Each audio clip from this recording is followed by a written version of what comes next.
السلام علیکم ورحمۃ اللہ وبرکاتہ۔ ہند کو اسلامی و دینی چینل ہوتا میں محمد فاروق اور بابو تنولی ایک مرتبہ پھر انتہائی اہم، انتہائی توجہ طلب، انتہائی غور طلب مسئلہ کے حاضر خدمت ہے۔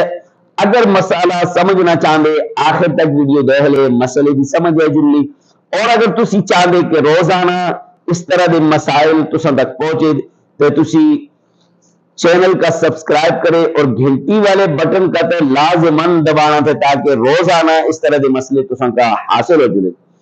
آج کا مسئلہ انتہائی اہم تھے، انتہائی غور طلب تھے، توجہ طلب تھے، اور غور نالے سننا اور سمجھنے کی کوشش کریں۔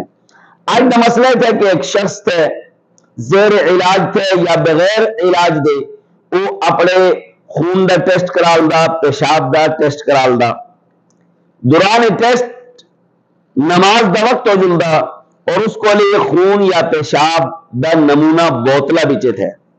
خون دا یا پیشاب دا نمونہ اس کو لئے بوتلہ بچے یا سرنج آدھے انجیکشن آدھے اس بچے خون دا نمونہ یا سیمپل تھے اس کو لئے۔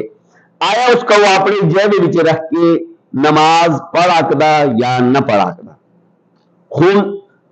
خون دا جڑا سیمپل تھے، خون دا نمونہ تھے، اس انجیکشن کا جیب بچے رکھ کے نماز پڑھا کدا یا نہ پڑھا کدا۔ پیشاب دی جڑی بوتل تھی اس بوتل کا جیب بچے رکھ کے نماز پڑھا کدا یا نہ پڑھا کدا۔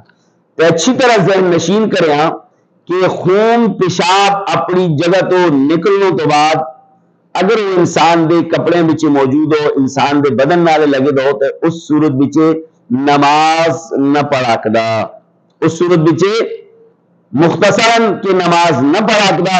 اگر تساں کولے کوئی پیشاب دی سیمپل تے نمونہ تے لیبارٹری کے کھڑ دے نماز دا وقت ہوگا اس کا جیب بچا کٹ کے باہر رکھ کے نماز پڑھے۔ اگر خون دا سیمپل تے نمونہ تے انجیکشن بچے اس کا تسی جیب بچا کٹ کے باہر رکھ کے الگ رکھ کے نماز پڑھ لے، اس کا تسی جیب بچے با کے رکھ کے نماز پڑھنے دی کوئی صورت نہ بن دی۔